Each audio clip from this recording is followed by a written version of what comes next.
C'est l'été, vous êtes en vacances, vous avez donc manqué le Late and Smart du jeudi 30 juillet. Séance de rattrapage tout de suite dans le best-of.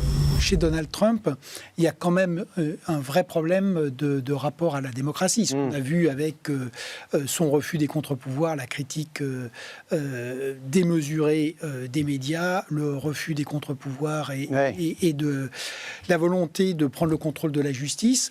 Ce qu'on voit aujourd'hui qui est quand même très préoccupant, c'est-à-dire l'envoi de policiers fédéraux à Portland notamment, voilà, dans les villes où pas il y a... en uniforme et avec apparemment, y compris des quasi-enlèvements de personnes jugées activistes. Il y a des facteurs qui caractérisent le Bitcoin qui font un petit peu peur.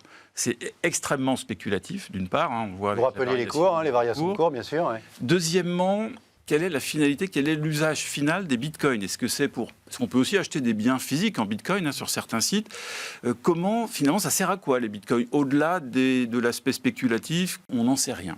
Donc il y a beaucoup de zones d'ombre. Donc je dirais que il faut se méfier de ces instruments. Tant qu'entre guillemets, le deal, formel ou informel, leur semble équitable, fair, d'où le terme employé par le président Trump d'unfairness. Oui, fairness, j'ai dit équité, mais bon. Et tant que cela leur semble fair, que le jeu leur semble gagnant pour tous, ils maintiendront la situation actuelle. Si en revanche, ils commencent à considérer que ces acteurs outrepassent le jeu du pouvoir économique naturel et qu'ils vicient l'égalité des chances économiques aux États-Unis, alors là, oui, il y a une probabilité qui quand même ne cesse de grandir dans les débats de doctrine américains d'un démantèlement au moins partiel ou d'un encadrement partiel.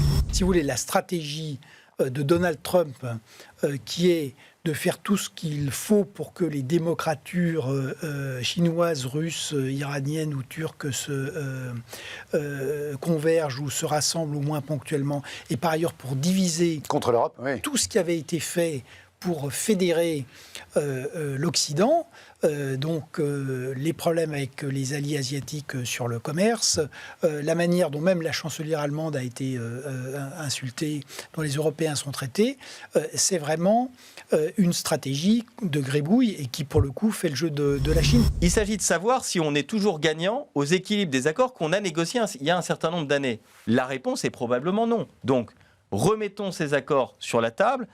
Examinons ce que nous avons à y gagner dans nos secteurs des services, dans nos secteurs agricoles, dans nos secteurs industriels, dans nos secteurs de propriété intellectuelle, et défendons quoi finalement? La rareté des ressources. Ce qui est en jeu derrière la souveraineté, c'est la capacité à protéger les efforts que nous faisons avec des ressources humaines, matérielles, financières, physiques qui sont rares.